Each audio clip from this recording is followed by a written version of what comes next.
guys, welcome back to Tupike African YouTube channel, where nothing tastes better than home food.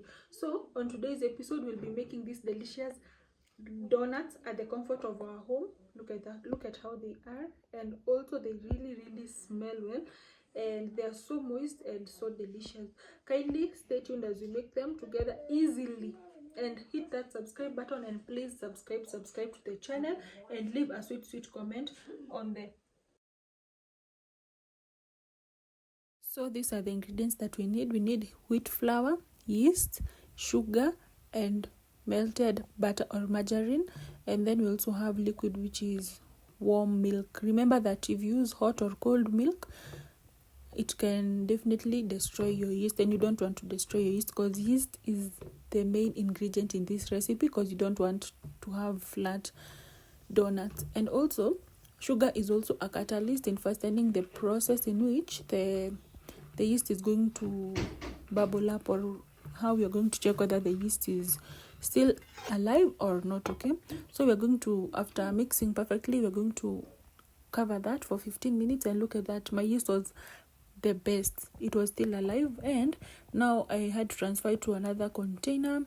So here I was just trying to show you that it has really bubbled up so well. So if your yeast doesn't bubble up like so, please just throw it away and start the process again. Then now we are now going to add in all our ingredients. We have flour, sugar, and now the melted butter or margarine. And remember that this is an eggless donut recipe, and I've listed down below the ingredients on the description box below. So we are going to mix this, and if you don't have a mixer, don't worry. I also don't have a mixer, and I'm getting everything done so well. So you just mix this as if you're mixing a dough to make chapati or roti. You see, everything is coming in perfectly. And then don't forget that you're also going to add in butter. So always remember that you're going to add in your butter. And personally, I love using unsalted butter on the dough. And then you mix it. So we're now going to also apply a little bit of butter on the surface, where we're going to ensure that we've covered the dough.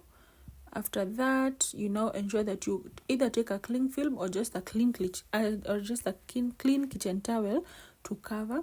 And look at that, our dough has definitely increased in size, as you can see. And here I'm trying to punch over the excess air, and as you can see, the dough is not even sticking on my hands. Okay, so if your dough is not sticking on your hands, you're definitely on the right procedure. Okay, so here I'm just trying to push on.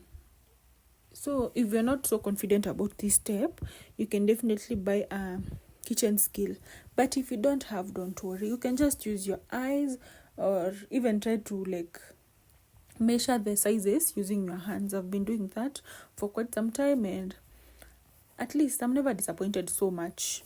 So after that, after making the pieces, you have to cover your doughs and let that dough rest for 15 minutes. Okay, so as you're doing that, you put your donuts in lukewarm oil and cook your donuts in very low heat. If you cook your donuts in high heat, your donuts are not going to cook on the inside, and you don't want uncooked donuts. Okay, so never skip that part. Never cook your donuts on high heat, because if you cook on high heat, the donuts are not going to cook on the inside. So after cooking my donuts for 30 minutes, my donuts are ready.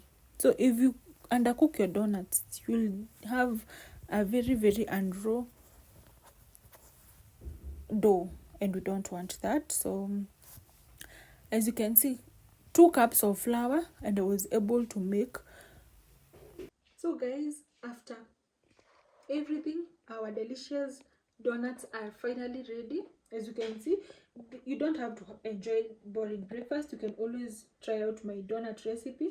Look at how the donuts look like. Look at how they have a good caramelized color, and they are also well cooked on the inside. Okay, kindly give this video a thumbs up, subscribe if you haven't, and God bless you so much for all your support. Bye.